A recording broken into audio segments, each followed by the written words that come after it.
Thank you एटो homemade cake ना बाबा গম পাইছে ভাল বনাইছো ভাল বনাইছো সো আমার ঠিক আছে সো শুনা আমার এটু সেকেন্ড ওকে মানে সেকেন্ড টিচার্স ডে ইয়ার আগতো টিচার্স ডে কৰিছিলো তেতিয়া তোমালোক আছিল তেতিয়া নিউ স্টুডেন্টস ইয়াতে জয়েন কৰা আছিল বা তোমালোক এতিয়া নিউ স্টুডেন্টসও আছা ঠিক আছে সো আজি টিচার্স ডে বুলি ক'ব গ'লে মোৰ ওয়ান অফ দা সো মোৰ দুটাই সবচেয়ে ইম্পৰ্টেন্ট হয় এটা টিচাৰ্স ডে ঠিক আছে টিচাৰ্স ডে মোৰ বহুত ভাল লাগে আৰু এটা হল যোনটো বিহু এই দুটা ফেস্টিভেলে মোৰ বহুত ভাল লাগে বুজি পাইছা কি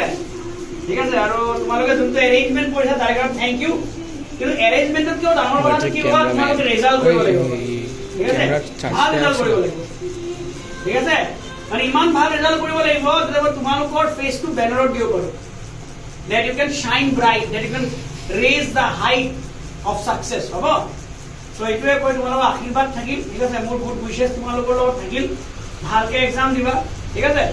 আৰু ক্লাস 9 ৰ যোনখিনি ষ্টুডেন্টছ আছে তেওঁলোকৰ মই এটা এতিয়া আৰু এটা এনাউন্সমেন্ট কৰো যে আজিৰ পৰা 10টা অংক বেছি আগৰ তেওঁলোকৰ ঠিক আছে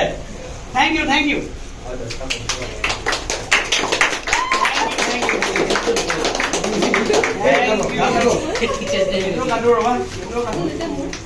Thank you. Thank you.